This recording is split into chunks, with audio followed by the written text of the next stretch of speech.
Wave we were expecting to last a few days, kind of the worst of it culminating today, and a good reason for that. The setup we've been waiting for to kind of bring about some change is first going to compress a lot of the air ahead of it with the cold front coming and give us a dangerous day of heat today before that cold front brings us some relief into tomorrow. But in the meantime, as you can imagine, that cold front clashing with some hot and moist air out ahead of it is really going to be the driving factor for some more widespread storms across eastern Nebraska tonight. None of that out there right now. In fact, clear skies out there. It is very saucy outside right now, though. As I first stepped out this morning, it was just one of those days where it just kind of hits you as soon as you step out the door, and it's like, ugh. Not today. It is today, though. Prolonged heat kind of expected for those areas. Still in the middle and upper 70s to around 80 degrees still. 82 in Falls City, 80 in Beatrice, 76 here at home.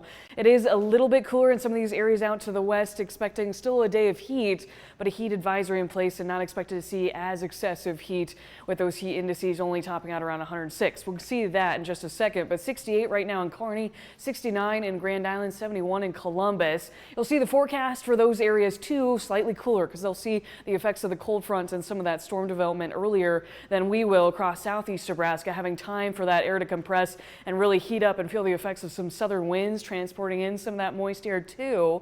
So the humidity factored into these temperatures likely going to feel like 110 to 115 in terms of those peak heat indices across far southeast Nebraska, and hence why we do have that excessive heat warning that was kind of downgraded yesterday, but now still fully going to be in the scope of today with those dangerous heat indices, again, that could be around 110 to 115 degrees. Now, on the outskirts of that, zooming out across the state, you'll see the heat advisories in place for areas like Columbus, Aurora, and York, and down toward Franklin and Red Cloud. Heat index not expected to be as bad, but still take precautionary measures today and take your frequent breaks to the shade, if not enjoying the AC while you can.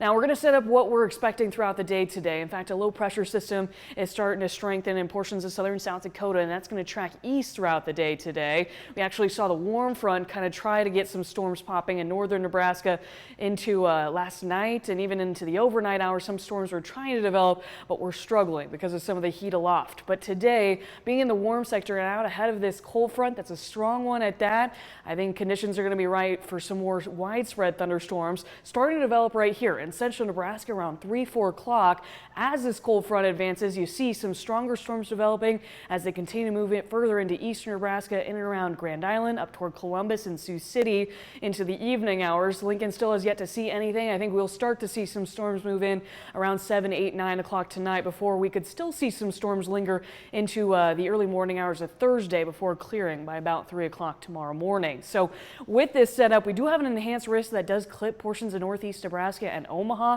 Lincoln still in the slight risk. I think this is one of those setups where this slight risk will be one of the more potent ones where we'll want to stay weather aware throughout the day, including you see those black hash marks associated with the damaging wind risk across eastern Nebraska, meaning that winds could be up to 75 miles per hour, if not exceeding that, especially with a little higher confidence toward Omaha and portions of Iowa.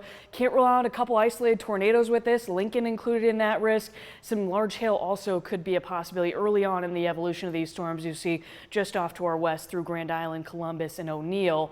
That could be up to 2 inches in diameter. So that's the setup for today behind the cold front.